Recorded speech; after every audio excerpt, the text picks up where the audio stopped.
मानगोनां एनडिबिनिफ्राय बिटिआरनि deputy chief जानाय गबिन्द बसुमतारी बिथां सारा प्लास एमएलएबो बिथाङा बुंदों एक्स एनडिबिफोरखौ लानानै जिबादि सुक्तियाव लिरदोंमोन बे गासैबो जाफुंसारबाय।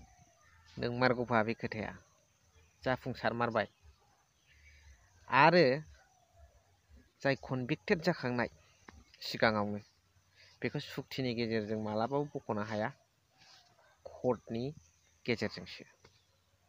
होमबालाय मानोथो खालामा बिथांमोनखौ मेन प्रतिनिधि खालामनानै मानो एनडिबिफोरखौ मेन प्रतिनिधि खालामनानै मानो सुक्ति खालामनाङामोन गहोआ होमब्ला बिनि सोमोन्दै स्ट्रं भाबै दिनैनि बे भिडिअ'आव सावरायगोन नोंथांमोनजों।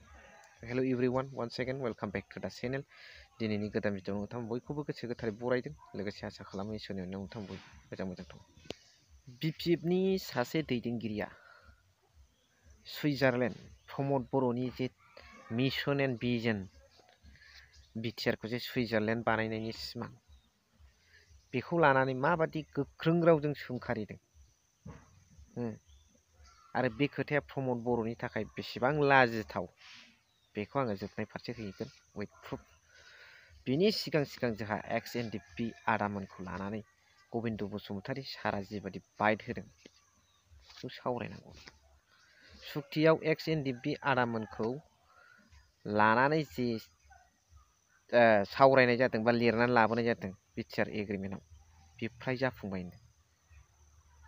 आच्छा बे दिनैहाय हारिनि थाखाय बोगदाद जोहोलावफ्रा आखायाव हाथियार लानानै जांख्रिखांनानै हारिनि थाखाय नांबोनाय बिथांमोनहा सोरबा आरो मुंख्लं न'खरफ्रा एक्सग्रेसिया फैसा मोनाखै आरो गावसिनि मोननांगौ जेनोखि पेकेज बेखौ मोनाखै। सोरबाया दिनै जेबो सुबिदा मोनैनि आउट अफ स्टेट थांनानै खामानि मावनानै न'खर फोथांनो गोनां जादों। सोरबाया मिस्ट्रि मावनो गोनां जादों आरो सोरनाबा केसआनो जोबैनिनो वारेन्ट फैनानै हमनानै लांफैबावदों हाथाय बाजारनिफ्राय नै दाख्लिसो बावै। होमब्ला मारै एक्स एनडिबि आदामोनखौ लानानै जिबादि सुक्ति खालामदोंमोन बे फ्राय जाफुंसारबाय होननानै गबिन्द बसुमतारी सारा बोरै बुंनो हाखो? होमबा बिथांमोननो सुबिदा होयै बिथांमोनखौ दाउ अमा बादि बाजारनिफ्राय हमनानै लांनायानो जाफुंसारनाय नामा? खोथाया बेबो फैयोना। मा फोरमायनो सानदों मा बुंनो सानदों सोरबा दैदेनगिरिया आलदा सोरबाया आलदा सोरबाया हेमन्त मामाजों खारफानानै आलदा बुङो मावगासिनो दं नाजागासिनो दं दासिमबो गैया। रन्जन दैमारि सारखौ बरननो हाया आरो बुंबावबायसो रोखा गबिन्द बसुमतारी डिपुटि सिएम प्लास एमएलए बिथाङा बुंबावबायसो कनभिक्टेड जानायखाय सुक्तिनि गेजेरजों गवा बेखौ कर्टनि गेजेरजोंसो। बे खोथाया मा?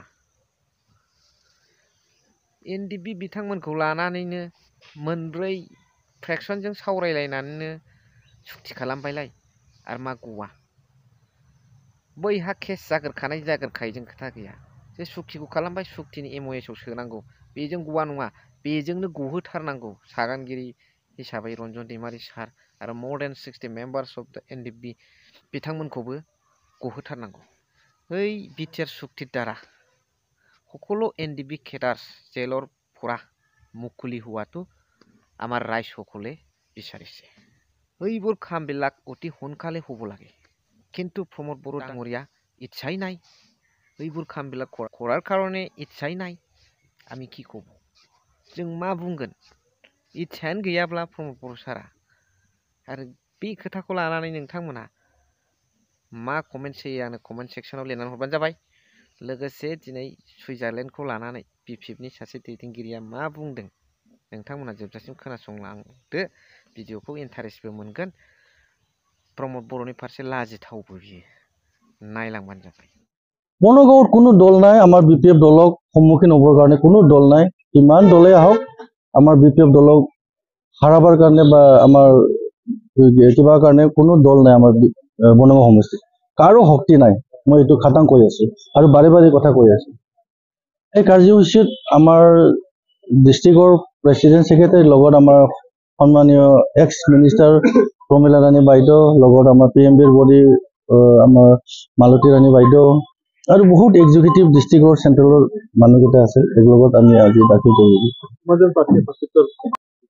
মই প্ৰথম যিহেতু আমাৰ 30-31 লগে আমাৰ গাইডলাইন আছে এই মাহৰ 31-ৰ ভিতৰত জানুৱাৰী 31-ৰ ভিতৰত যিমান কেণ্ডিডেট খেলিব সবে 31 তাৰিখৰ লাষ্ট ডেট দিয়া হৈছে গতিকে মই আজি বনগাঁও সমষ্টিৰ পৰা আজি মই 28 তাৰিখ মই আজি প্ৰথম দিলোঁ কোনোবা দিব পাৰে দিয়াতে সবৰে ৰাইটছ আছে ডেমক্ৰেচি যিহেতু সকলোৰে ৰাইটছ আছে দিব পাৰে ইয়াত কোনো ক'বলৈ মোৰ একো নাই এই মিছলীয়া মানুহ কথাটো কি আপোনালোকে সুধি থাকে কি উন্নতি কৰিছে তাই ক'ত উন্নতি কৰিছে আপোনালোকে তো সদায় ঘূৰি ফুৰি দেখোন BTC এৰিয়াত আপোনালোকে গোসাইগাঁও কোকৰাঝাৰ সেই মিছলীয়া মানুহৰ কথা লৈ আপোনালোকে কি বুজি ক'ত উন্নতি কৰিছে কি কৰিছে সব দেখোন আমাৰ হাগ্ৰামাচাৰ কৰাৰ মাজেদি ঘূৰি আছে ৰাস্তাই কওক বিল্ডিঙে কওক স্কুল কলেজ কওক ইউনিভাৰ্চিটি CIT ইঞ্জিনিয়াৰ ক'ত কি কৰিছে সিহঁতে কি ডেভেলপ কৰিছে প্ৰমোদ বড়ো হাগ্ৰামাচাৰ বনাওত ঘৰত সিহঁতে এতিয়াও বুকা বক্স কৰি আছে জাগা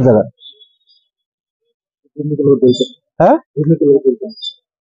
দুৰ্নীতিটো কাক কৈছে দুৰ্নীতি কাক প্ৰমোদ বড়ো এইটোতো পিছত গম পাই যাব না দুৰ্নীতি কিমান কৰিছে আমাৰ কি বুলি কয় আমাৰ কি আমাৰ চৰকাৰে দেখিব তাৰ পিছত দুৰ্নীতি ক'ত কৰিছে কৰা নাই কি আমাৰ ধৰা মানুহ আছে সেইবিলাক ধৰি পিছত CBI তদন্ত হ'ব পিছত হ'ব এইবোৰ মই ক'ব নাযাওঁ এইবোৰ কি সুধি থাকে আপোনালোকে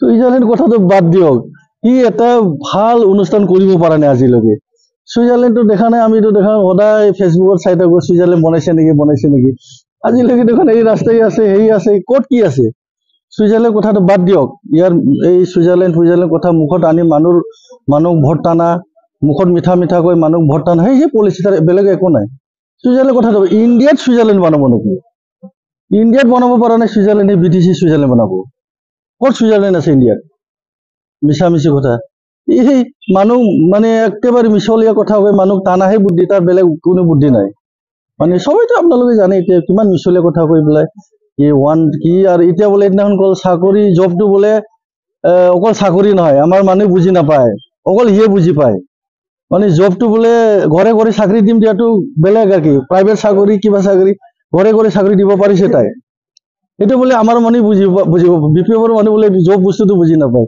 বহুত শিক্ষিত মানুহ তাই সিয়ে বুজি পায় বেলেগে বুজি নাপায় দিয়ক So, video, thank you for watching. Love you.